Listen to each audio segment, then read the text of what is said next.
Llena de majestad y gloria es la presencia del Señor cuando camina en medio de su pueblo, cuando toca nuestro corazón. Así es la presencia de nuestro Dios.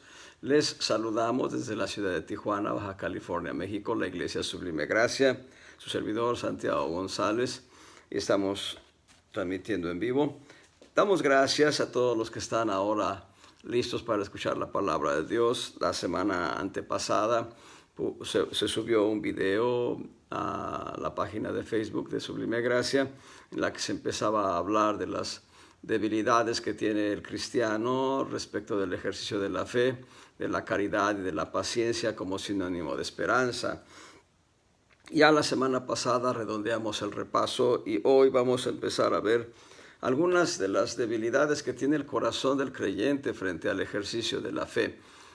Voy a utilizar un esquema que nos da el propio apóstol Pablo, siguiendo las epístolas que escribió a Timoteo.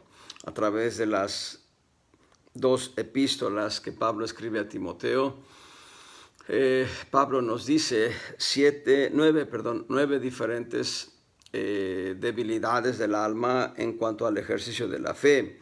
Y vamos a ver la primera de ellas en 1 Timoteo 1:4, Primera de Timoteo capítulo 1, verso 4, dice ahí el apóstol Pablo,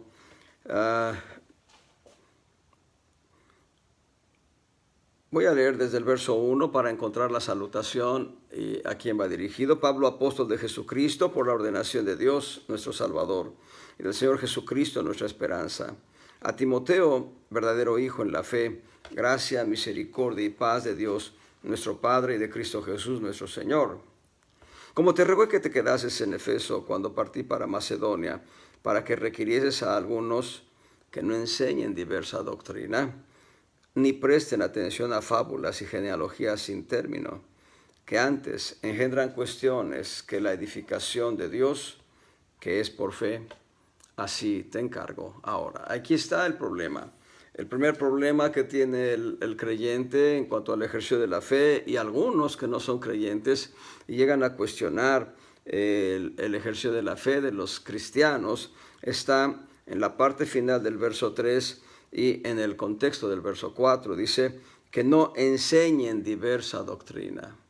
Que no enseñen diversa doctrina, ni presten atención a fábulas y genealogías sin término, que antes engendran cuestiones que la edificación de Dios, que es por fe. Así te encargo ahora.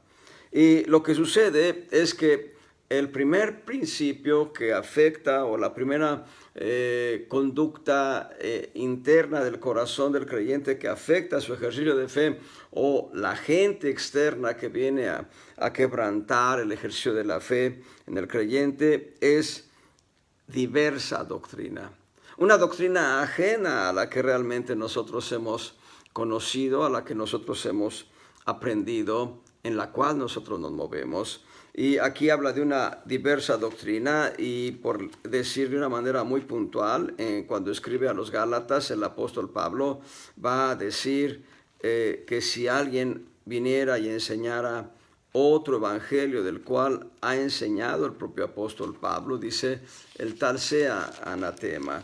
Dice ahí en Gálatas capítulo 1, dice en el verso 6, estoy maravillado de que tan pronto os hayáis traspasado del que os llamó a la gracia de Cristo a otro evangelio. Aquí está hablando de otro evangelio, y el cual va a derivar en otra doctrina, la doctrina diversa de la que ya está hablando Pablo a Timoteo.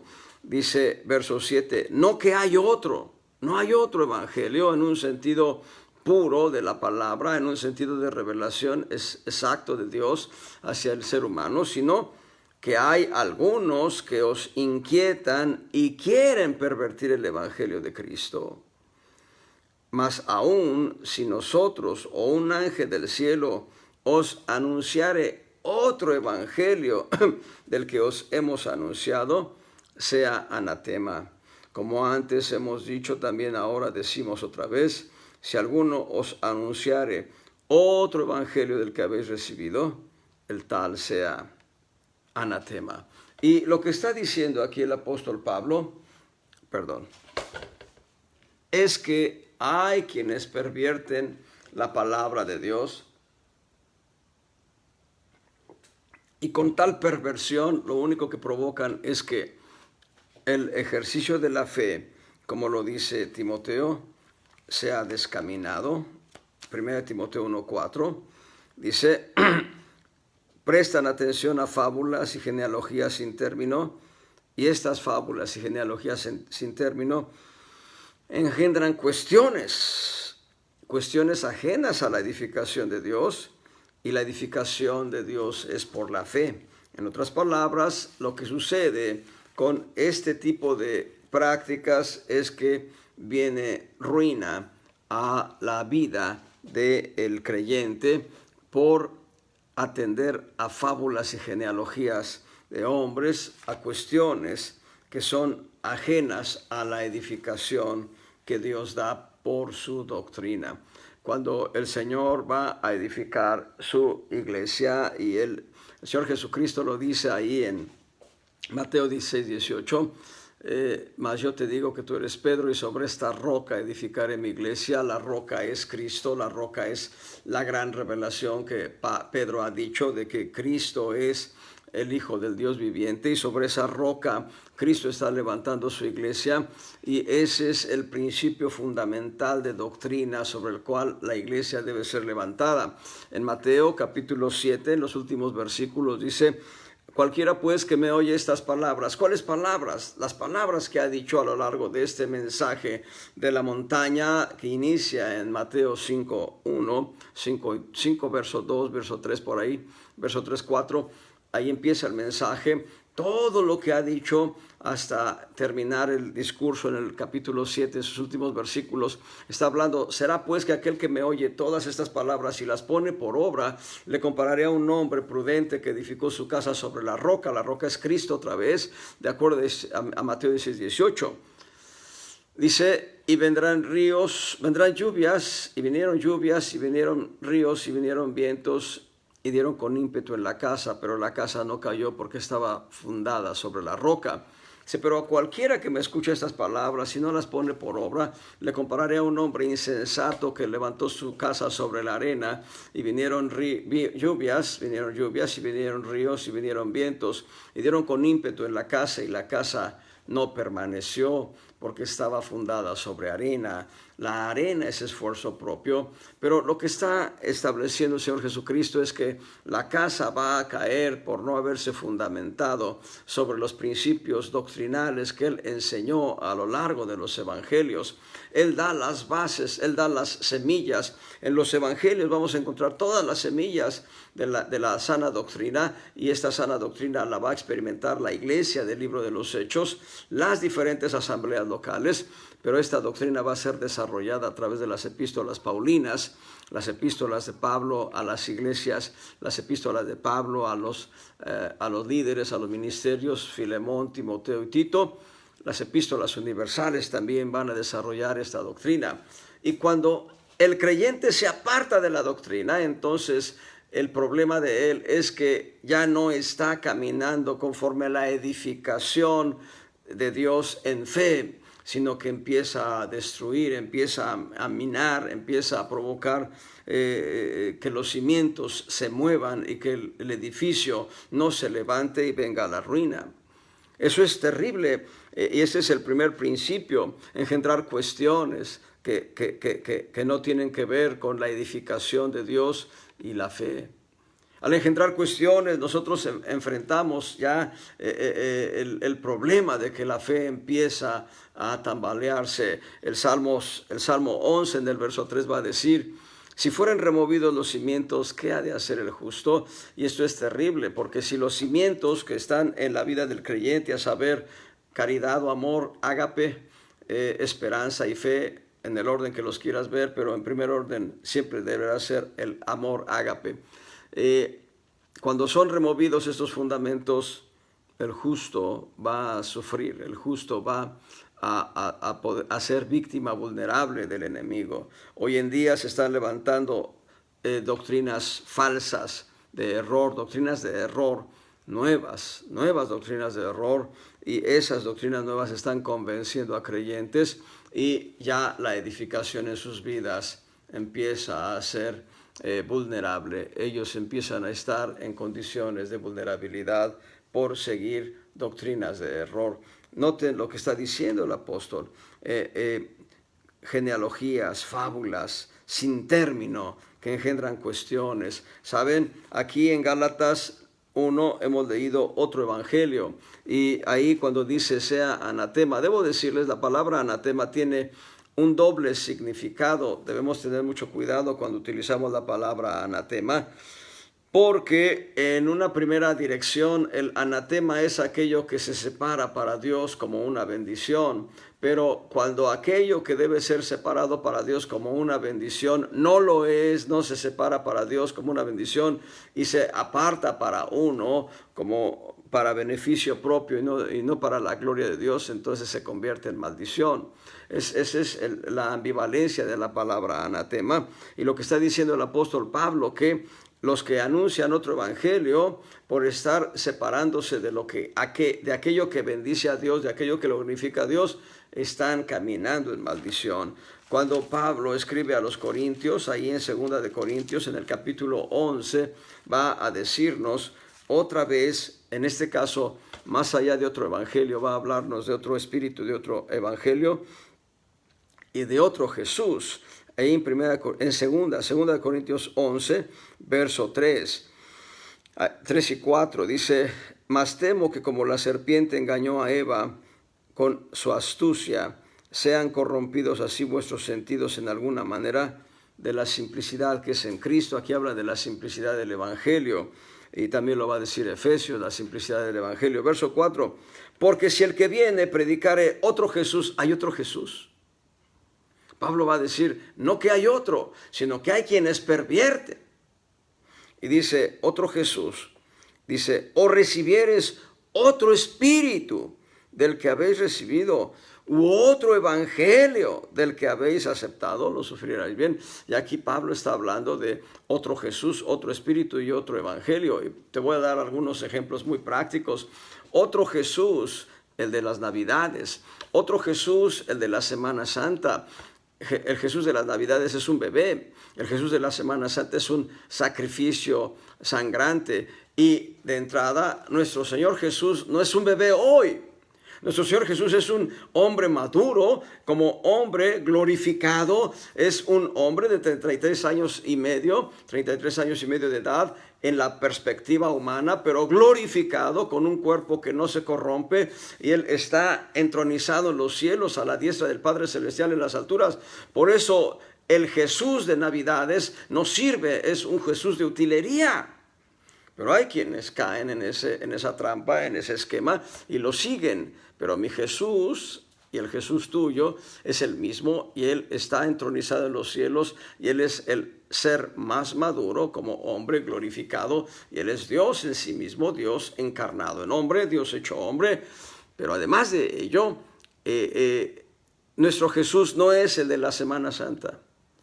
Hubo una Pascua hace cerca de 2000 años. Hubo una Pascua en la que Él fue crucificado. Hubo una Pascua en la que Él fue deshecho, en la que Él fue desfigurado en lo espiritual, en lo anímico, en lo físico. Él fue desfigurado por completo. Fue transformado en una serpiente horrorosa, horrible. Toda la carga de nuestros pecados fueron sobre Él.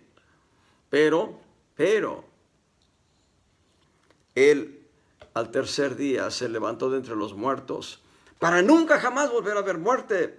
Y por tanto, la representación que se hace en Semana Santa de un Cristo sangrante ya no tiene sentido. Eso debe ser en nuestra memoria el memorial de la mesa del Señor, pero no tiene sentido predicar que cada semana de Pascua, cada año, en cada semana de Pascua de cada año tengamos que representar a Jesús crucificado.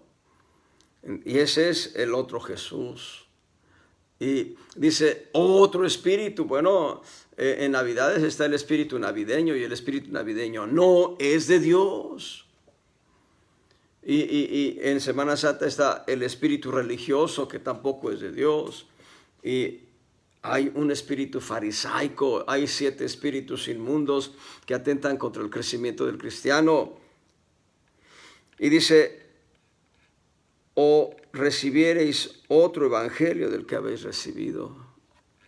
Otro evangelio ajeno. Bueno, está el evangelio mormón, el evangelio de los testigos de Jehová, el propio evangelio católico. Hoy se están levantando los cristianos mesiánicos y hay tantas herejías hoy en día. Amados hermanos, las herejías tuercen la eficacia de la edificación de Dios, que es en fe. Y lo que te estoy amonestando es que no des lugar a las palabras de herejía, no des lugar a las palabras de error, sino que des lugar siempre a el consejo de Dios puro, limpio. Hay 7 veces que el Señor va a decir, el Señor a través de Pablo va a decirle a Timoteo lo que corresponde a la sana doctrina. La palabra sana es la palabra saludable, la doctrina saludable, la doctrina correcta. Ese es el verdadero evangelio que va a edificar. Entonces, el primer camino de enfermedad en el ejercicio de la fe del creyente, no es que la fe esté enferma. El creyente empieza a enfermar en cuanto al ejercicio de su fe cuando vienen las cuestiones, cuando se engendran cuestiones que nada tienen que ver con la edificación. Y les he mencionado, bueno, mencioné ahorita algunos errores, pero también líderes de opinión. Aquel líder de opinión que dijo, bueno, Dios acepta sacrificios humanos, es un error, ha dicho él una gran mentira porque no ha contextualizado el consejo de Dios en la palabra, que es de principio a fin, toda la escritura. Pero aquel líder de opinión, porque le siguen algunos, no sé cuántos, ya se atreve a decir que Dios acepta sacrificios humanos. Eso es absurdo. El hecho de que el Señor Jesucristo fuese a la cruz fue para redimirnos, para salvarnos. Era la manera en que Dios lo había establecido. Pero de ahí a que por haberse ofrecido Isaac en un altar, o la hija de aquel juez de Israel, están mal. O aquel líder de opinión que también consulta a un sacerdote y el sacerdote da sus conceptos, da sus ideas que son completamente ajenas a la Escritura. Y algunos consejos parecen ser buenos en cuanto a principios de moralidad humana. Cuán importante es que nosotros no nos dejemos llevar por otros evangelios u otro evangelio. No es que lo haya, pero hay quienes lo predican. El segundo error o el segundo principio de enfermedad en el ejercicio de la fe para el cristiano, para el creyente, está en 1 Timoteo capítulo 1, verso 19. Primera epístola del apóstol Pablo. Voy a leer desde el verso 18. Este mandamiento, hijo Timoteo, te encargo, para que conforme a las profecías pasadas de ti, milites por ellas buena milicia, manteniendo la fe y buena conciencia, la cual, echando de sí algunos, hicieron naufragio en la fe. Verso 20, de los cuales son Himeneo y Alejandro, los cuales entregué a Satanás para que aprendan a no blasfemar. Y aquí se habla de naufragio en la fe. Y no es que la fe naufrague, es el creyente el que naufraga en su barca de fe. Si la vida del creyente fuese una barca, la barca debe estar bien calafateada por la palabra de Dios, obviamente, para que la fe no provoque, para que en la vida no se provoque una hendidura por la cual penetre el agua y uno naufrague. Cuán importante para nosotros es que nosotros nos mantengamos de acuerdo a las palabras que Dios ha hablado a nuestras vidas, pero muy importante, muy importante, la buena conciencia. La buena conciencia. ¿Saben una cosa? Muchas veces, cuando no tenemos un concepto correcto de la palabra de Dios, que es el punto número 1, este concepto incorrecto, cuando empezamos a caminar en perspectivas ajenas a la palabra y empezamos a moldar la palabra a nuestra vida y empezamos a decir, pues sí, esto tiene mucho sentido, eso empieza a hacer rendijas en nuestra barca que está transitando por el mar de la vida, y nuestra barca de fe empieza a naufragar. Y bueno, voy a decirles algunos casos específicos en los cuales se ha dado este fenómeno en el que la gente naufraga en la fe. Bueno, un pastor empezó a ser asediado por una, entre comillas, hermana. Y digo entre comillas porque si fuese una hermana en Cristo, bien fundamentada en la fe, no habría traído un coqueteo y una búsqueda de seducción a ese pastor. Y ese pastor empezó a recibir llamadas: pastor, necesito que vengas a ayudarme por esto y por esto, por esto. Y ahí va el pastor, solo. ¿Qué provocó con el paso del tiempo? Adulterio. Y entonces a este pastor vino un hermano y dijo: tú estás mal por esto. No, yo estoy bien, tú estás mal, dijo el pastor. Y vinieron otros ministros y le dijeron: estás mal, pastor, estás caminando en adulterio. Y él dijo: no, yo estoy bien. Y vinieron los ancianos de la iglesia y le dijeron: pastor, estás caminando en adulterio, estás mal, estás en pecado. Yo estoy bien, ustedes están mal. Y vino el apóstol. Y el apóstol le dijo: estás mal, estás caminando en adulterio, deja el adulterio. Y el pastor dijo: yo estoy bien, todos los demás están mal. Pero él estaba caminando en adulterio. Empezó a naufragar, su alma empezó a naufragar, creyendo a doctrinas de error, pensando que estaba en lo correcto. ¿Cuán terrible es esto, hermanos? Yo conocí un evangelista, estoy hablándoles hace más de 30 años, conocí un evangelista. Ese hombre se plantaba frente a la Basílica de Guadalupe, y debo aclarar que no fue el pastor que yo tuve. No estoy hablando del hermano Nicolás Ruiz Bedoya, no. Estoy hablando de otro evangelista, y ahorita olvidé el nombre, creo que se llamaba Gustavo. Y ese evangelista era pico de oro. La palabra, él hablaba y una fluidez de la palabra. Bueno, él empezó a salir con una hermana en una labor evangelística, pero iban solos. Obviamente se dio el adulterio. Y después, ¿qué hace el ministro? Busca en la escritura para justificar su error. Ya naufragaron en la fe. Cuando este pastor, el primero que mencioné, le dice a todos: todos están mal, yo estoy bien, ha naufragado. Su barca de fe encalló en una roca de adulterio y se hundió. Cuán importante es que nosotros podamos mantener la fe y la buena conciencia. Todo ser humano va a estar sujeto a tentaciones, pero todo ser humano, y sobre todo los creyentes, deben sujetarse de la mano del Señor para no caer en pecado. Todos estamos expuestos a tentaciones. La tentación no es pecado. Caer en la tentación es pecado.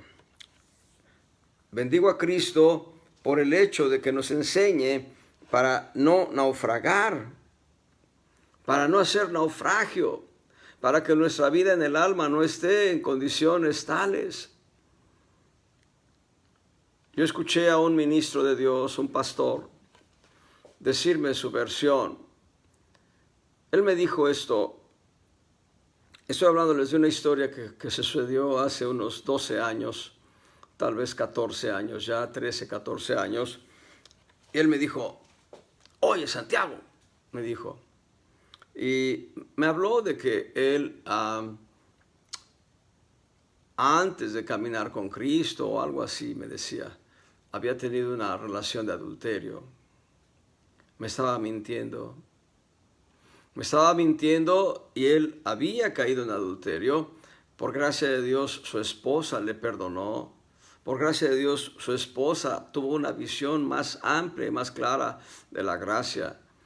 Pero se naufraga en la fe cuando nosotros no atendemos a la buena conciencia que Dios nos ha dado. Nosotros solamente podemos tener buena conciencia por el lavamiento de la sangre a nuestra alma. En Hebreos capítulo 9, verso 14, dice: cuánto más la sangre de Cristo, la cual por el Espíritu Eterno se entregó a sí mismo por nosotros. Cuánto más la sangre de Cristo, el cual por el Espíritu Eterno se ofreció a sí mismo sin mancha a Dios, limpiará vuestras conciencias de las obras de muerte para que sirváis al Dios vivo.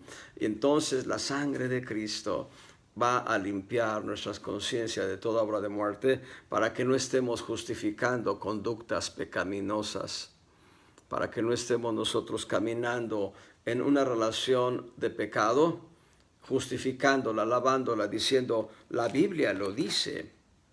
No nos engañemos, Dios no puede ser burlado. Todo lo que el hombre sembrare, eso también segará. Cuán importante es ser edificadores y mantener una buena conciencia. Número 3, ¿qué es lo que hace el creyente? No la fe, el creyente. Allí en 1 Timoteo 4:1. 1 Timoteo 4:1. Pero el Espíritu dice manifiestamente que en los venideros tiempos algunos apostatarán de la fe, escuchando espíritus de error y a doctrinas de demonios, que con hipocresía hablarán mentira, teniendo cauterizada la conciencia, que prohibirán casarse y mandarán abstenerse de las viandas que Dios creó para que con nacimiento de gracias participasen de ellas los fieles y los que han conocido la verdad. Gloria al Señor. Gloria al Señor. Y lo que está diciendo en el verso precedente a esta lectura es que no hay contradicción en cuanto al misterio de la piedad.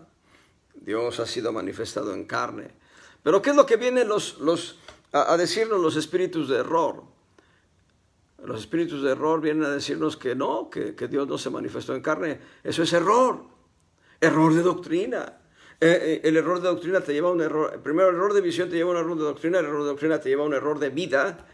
Y el error de vida te lleva a un error en tu conducta cotidiana. Error de espíritu. Los espíritus inmundos de error ministran doctrinas de demonios. Que Dios reprenda al diablo. Cuán importante es tener la claridad del señorío de Cristo en nuestras vidas. El señorío de Cristo está descrito en el verso precedente, en 1 Timoteo 3:16. Ahí está el señorío de Cristo. Y vamos a parafrasearlo de ahí en Filipenses 2, del 5 al 8. Pero vamos a leer primero. 1 Timoteo 3:16 dice, sin contradicción, no hay manera de que sea contradicho. Grande es el misterio de la piedad. Y enseguida nos da 7 principios del misterio de la piedad, que es la doctrina de Cristo. Dios, Cristo es Dios, ha sido manifestado en carne. Dios es hombre, Cristo es hombre más bien.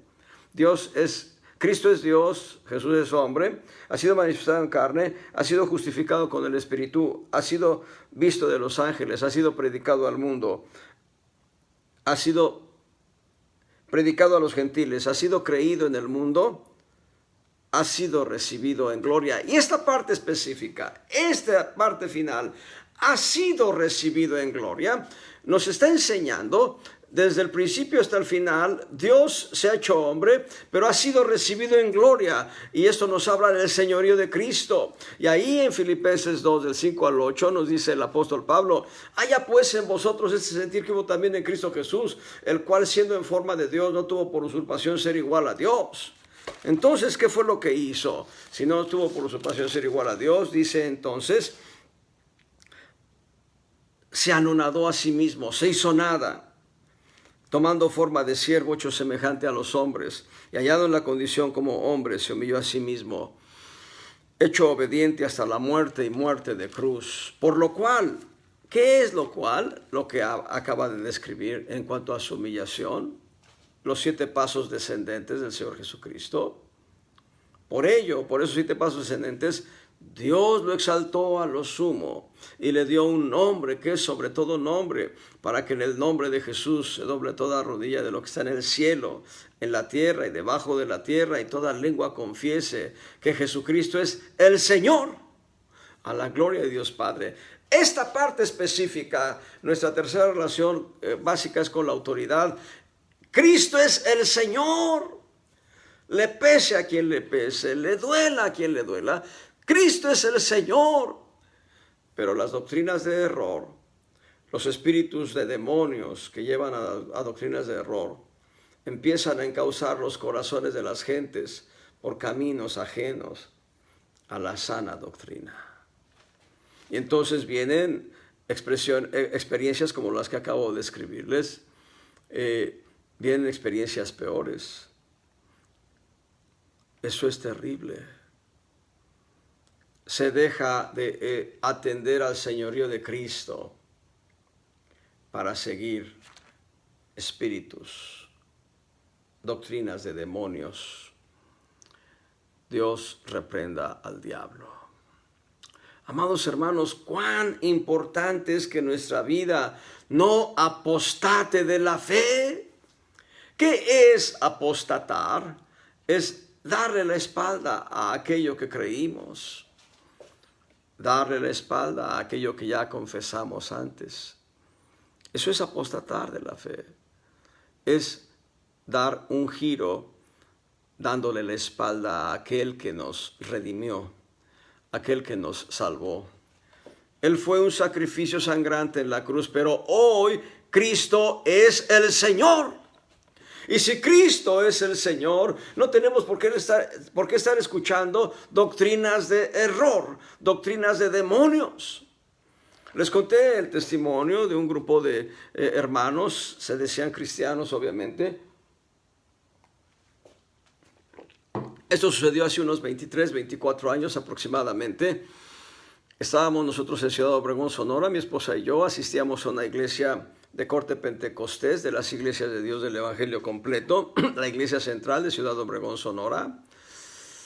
Y el pastor que estaba en ese turno, en aquella época, hermano Germán Torres, ahora está con Cristo, ya partió a la presencia de Dios. Hermano Germán decía,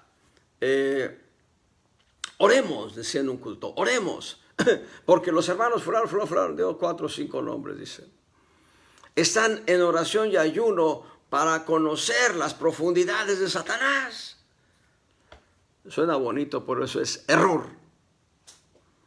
Eso es error. No necesitamos ir a conocer las profundidades de Satanás. Lo que necesitamos es conocer el señorío de Cristo y postrarnos ante su señorío y doblarnos ante Él. Y lo que Dios nos quiera revelar del enemigo es lo que debemos conocer del enemigo, no más. Y la Escritura está plagada de textos que nos hablan de cómo es el enemigo, que Dios reprenda al diablo. Pero aquellos, espiritualizando su conducta, pensando que estaban en lo correcto, querían conocer las profundidades del enemigo. Están en un error. Eso es un error.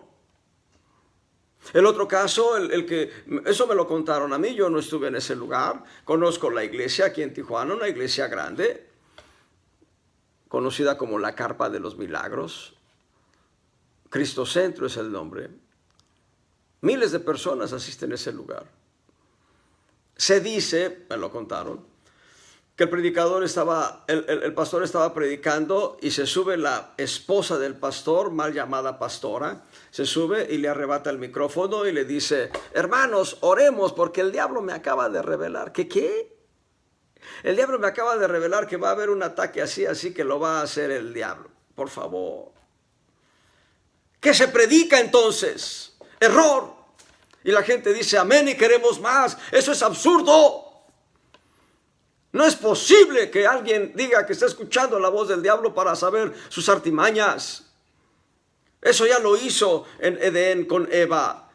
No te dejes engañar hoy en día por las voces que parecen ser dulces y que te llevan a lugares cómodos. No te dejes engañar. Debes atender al señorío de Cristo. Vean pues entonces qué es lo que pasa. Unos engendran cuestiones y no lo que es la edificación en cuanto a la fe en Dios. Otros naufragan en la fe y otros apostatan de la fe escuchando doctrinas de demonios, doctrinas de error, espíritus de error y doctrinas de demonios. Nosotros tenemos por Señor a Jesucristo. Él es nuestro Señor. A Él sea la gloria, la honra y la alabanza. El Señor es Jesús. Jesús es mi Señor. Jesús debe ser tu Señor. Y Jesús debe gobernar nuestras vidas para que no apostatemos de la fe, para que no le demos la espalda al Señor. Bendito sea Jesucristo. Bendito sea Jesucristo. Pero vean el cuarto principio de enfermedad en la fe que tiene el creyente, ahí en 1 Timoteo 5:8. Dice, voy a leer desde el 5. Ahora, la que en verdad es viuda y solitaria, espera en Dios. Y es diligente en suplicaciones y oraciones noche y día. Pero la que vive en delicias viviendo está muerta. Verso 7. Denuncia pues estas cosas para que sean sin reprensión. Y si alguno no tiene cuidado de los suyos y mayormente de los de su casa, la fe negó y es peor que un infiel. Cuán importante es que el varón o la mujer, según el caso, o ambos, cuando son una pareja, provean para los de su casa primeramente, para no ser infieles, para no negar la fe. En alguna ocasión les di el testimonio de aquella hermana en Cristo que salía a testificar, a repartir tratados y andaba de aquí para allá en diferentes lugares. El esposo no era cristiano, los hijos no eran cristianos, no querían saber de la fe de Cristo. Un día el esposo vino con el pastor de aquella hermana y le dijo, pastor, dígame una cosa, ¿es correcto que mi esposa ande evangelizando en las calles y por las casas y deje sin alimentos a mis hijos? ¿Es correcto que mi esposa por evangelizar no tenga ropa limpia para mí y para mis hijos? ¿Es correcto que mi casa esté deshecha, que esté hecho un basurero, pero que mi esposa ande testificando a las gentes? Dígame si eso es correcto. Ese es el problema que tenemos. Bueno, yo le digo a mi esposa, hija, ahí te quedas con los niños, yo me voy a Tombuctú a hacer la labor de misionero. Y ella va a decir, oye, ¿y yo? ¿Qué voy a hacer? Encomiéndate al Señor, encomiéndate al Creador. No, amados hermanos, hay que proveer para la casa primeramente. Hay que proveer a las necesidades prácticas de la familia. Hay que trabajar y proveer. Hay diferentes testimonios que no coinciden con el estándar divino. Es gente que está negando la fe que predican. Está negando la fe que predican. Eso es terrible. No es correcto. El que no tiene cuidado de los suyos. Y debo decir que el cuidado debe empezar en lo espiritual. Lo primero que debemos proveer a nuestros hijos es el mensaje de salvación, el mensaje de Cristo. Debemos leerles la palabra, debemos animarlos a crecer en Cristo, pero también debemos impartir en sus corazones principios morales de acuerdo a la Escritura. principios de moralidad de acuerdo a la Escritura. Y también debemos proveer en su conducta cotidiana, en el cuidado de su cuerpo, en su aseo. Un médico me dijo que había 4 tipos de aseos, 3 o 4 tipos de aseos, déjenme recordarlos. Salud. Salud física, salud mental. No recuerdo la otra, yo digo salud espiritual. Hay que proveer a los de casa primero. Hay que darles lo que en tu capacidad está, darles para que ellos tengan crecimiento. Proveer a los de tu casa es proveerles el ejercicio de la fe. Mis padres se esforzaron en darnos a nosotros el conocimiento de la fe del Señor. Cada uno de los 8 hermanos que vivimos, cada uno tiene su propia responsabilidad frente a Dios. Nuestros padres no tienen responsabilidad frente a Dios, ellos nos enseñaron el camino. Doy gracias a Dios que todos mis hermanos son de Cristo y que de los hijos de ellos la gran mayoría también es de Cristo.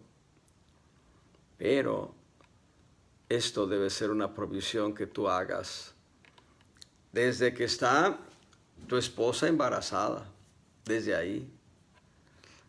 Ya que te casaste formalmente y que están esperando el primer bebé, abre la Escritura, y dile a tu hijo, apenas tenga 1, 2, 3 semanas, las semanas que tenga de gestación, desde que te enteraste, hijo, voy a leerte la palabra de Dios. Y leerle todos los días la palabra de Dios. Eso yo lo hice con mis 2 hijos. Con los 3, uno ya está con Cristo. Los 2 que me viven, con todos, siempre leyéndoles la palabra de Dios cuando estaban gestándose en su bolsita. Lo hice. Y cuando nacieron, seguí leyéndoles la palabra de Dios hasta que crecieron. Bendito sea el Señor. Hay que proveer a los de casa. Hay que proveerles saludablemente. No debo irme a Tombuctú a hacer obra misionera sin antes proveer a mi esposa y a mis hijos, y sin antes proveer a mis hermanos en la carne, que hoy son de Cristo, y a sus hijos, cuya mayoría también es de Cristo, y a sus nietos, y por ahí también hay una bisnieta ya de uno de mis hermanos. Proveer. Tengo una tarea aquí en Tijuana con los hijos de un primo mío. Ellos conocen del ejercicio de la fe. Ellos han recibido ya 2 vislumbres de la fe. Además de orar por ellos, debo ver por ellos para que conozcan a Jesucristo. Entonces, no neguemos la fe. Hagámonos cargo de los nuestros primeramente, para que después podamos con total libertad proveer el evangelio a los que no conocen de Cristo. Bendito sea el Señor. Entonces, hasta ahorita llevamos los que engendran cuestiones en cuanto a la fe, los que naufragan en la fe, los que se apostatan de la fe y los que niegan la fe. Vamos a ver un 5º aspecto de enfermedad en 5:12. 1 Timoteo 5:12. Dice desde el verso 11, pero viudas más jóvenes no admitas, porque después de hacerse licenciosas contra Cristo, quieren casarse, condenadas ya por haber falseado la primera fe. Y aún también se acostumbran a ser ociosas, a andar de casa en casa. Y no solamente ociosas, sino también parleras y curiosas, hablando lo que no conviene. Aquí habla de las viudas de manera muy específica, pero esta palabra puede llegar a aplicarse a otro tipo de creyentes. Sin embargo, primero veamos el aspecto de las viudas. Viudas jóvenes, viudas que quedaron en ese estado en una edad joven. El marido murió por cualquier circunstancia que uno pueda conocer y la viuda queda joven. la mujer más bien, la mujer siendo joven queda viuda.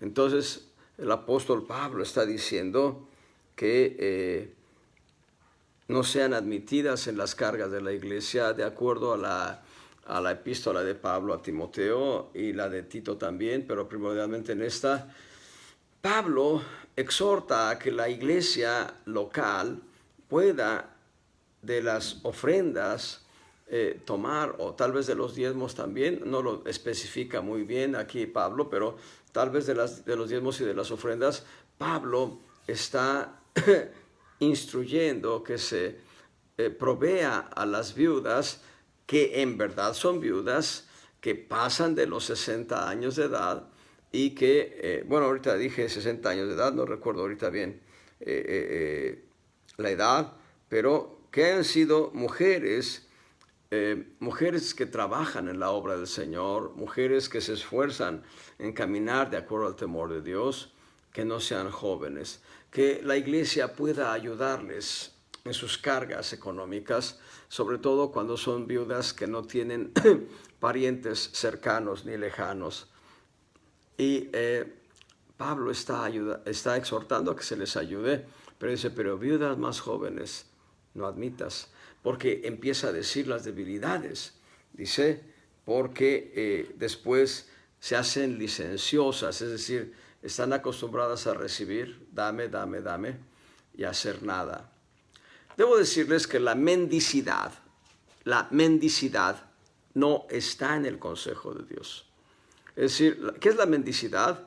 La actitud de andar pidiendo dinero bajo la cubierta de ser una persona sin recursos y sin trabajo. La mendicidad no está en el consejo de Dios. Si quieren, no si quieren, voy a decirles, la ley, en el Antiguo Testamento, la ley establece principios de gracia para las viudas, para los huérfanos y para los extranjeros. Se cultivaba la tierra. Se cultivaba, de acuerdo a la temporada, se cultivaba trigo, cebada y otro tipo de semillas. Las viudas, los huérfanos y los extranjeros podían pasar por las eras, a saber, los cultivos, cuando eran las cosechas. Ellos no eran contratados por el dueño, pero podían pasar por donde ya había hecho la siega, donde ya había cortado, diríamos, la semilla, el trabajador del dueño de la hacienda, el trabajador del dueño de la tierra, ya había pasado por ahí y al llevar sus espigas, al llevar ¿cómo le llama el Salmo? Al llevar los manojos, diríamos, de espigas, si se caían algunas en el piso, no debía regresar a tomarlas. El trabajador lo que tiraba, pues se le caía ya, ni modo, y todo lo que llevaba lo tenía que llevar al alfolí, lo tenía que llevar al granero, al lugar donde se guardaba el grano. Y lo que se había caído no debía regresar a recogerlo. Para el huérfano, para la viuda, para el extranjero era. ¿Qué es lo que tenía que hacer la viuda? ¿Qué es lo que tenía que hacer?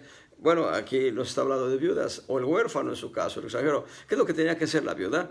Pasar por ahí, al encontrar las espigas en el piso, recogerlas y llevarlas para su casa a fin de comer. No había lugar a la mendicidad, había lugar al trabajo, a pesar de que fuese de esa manera. Yo conozco dos casos, debe haber muchos más obviamente, pero conozco dos casos. Uno, un hombre que vendía piña en dulce. ¡La piña en dulce!, gritaba. Bueno, ese señor que vendía la piña en dulce se iba al centro de la Ciudad de México, conocido como La Merced, donde hay infinidad de bodegas hasta el día de hoy, vendiendo diferentes productos, entre ellos artículos para comer, vegetales, frutas. Iba y encontraba piñas que todavía estaban en condiciones de ser rescatadas y de ponerlas en almíbar, cocerlas con agua, ponerles azúcar, hacer piña en almíbar. Él no compraba piñas, él encontraba piñas tiradas en el piso. Alguien dirá, oye, espérate, ¿cómo? Bueno, si las piñas estaban en condiciones de comerse, él hacía de eso su negocio. No vivía muy holgadamente, era un hombre que vivía en condiciones de pobreza, pero él procuraba ganarse su sustento vendiendo piñas en dulce o piña en dulce. Y una mujer es otro caso, que yendo a la central de abastos, no sé si la de Catepec, no sé de qué lugar, una central de abastos, ella iba y siempre buscaba en el piso, lo que ya estaba en el piso tirado, que ya no lo iba a reclamar el tendero o el del local comercial, y encontraba ahí jitomates, acá en el norte le decimos tomates, jitomates, tomates rojos, chiles, cebollas, y hacía su recaudo, y llenaba su bolsa de lo que estaba en el piso tirado. Entonces, no hay lugar a la mendicidad. Evidentemente, la mendicidad es provocada por diferentes líneas, una de ellas el que pide, la otra el que da. Claro, el Señor Jesucristo nos dice, al que te pide, dale. Bueno, démosle. Sin embargo, no está en el corazón de Dios que haya mendicidad, en manera que no se trabaje por algo. Aquí en Tijuana, durante meses, muchos meses, una familia en una esquina se ponía a mendigar. Los padres, el matrimonio, es joven, es un matrimonio joven, que bien pueden encontrar empleo, porque en Tijuana hay mucho empleo. Pueden encontrar empleo, pero prefieren pararse en una esquina para pedir que la misericordia de Dios se manifieste a través de la gente.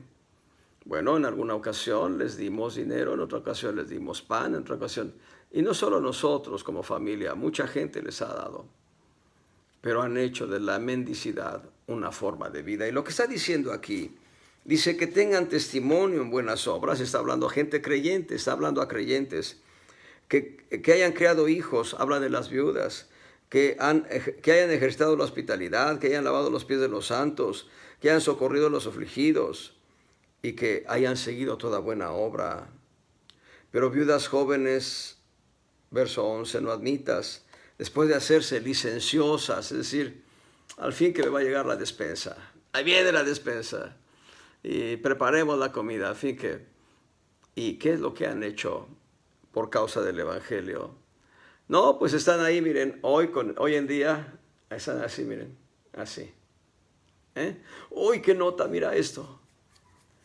Belinda ya no tiene novio. Uy, vamos a ver qué es. Están ahí en lugar de hacer lo que edifica su vida.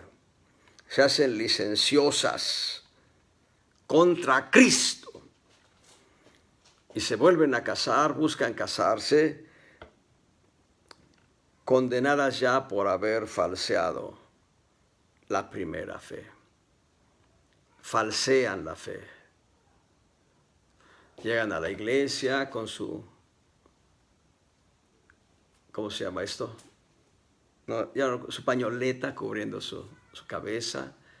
El Señor le bendiga, pastor, ¿cómo está? Se sientan, abren la Biblia, como que la están leyendo, pero llegan a casa y no son lo que pretenden proyectar ser. Cuán importante es no falsear la fe. La fe se falsea, se provoca una vida falsa de fe, siendo licenciosos, andando de chismosos, de casa en casa.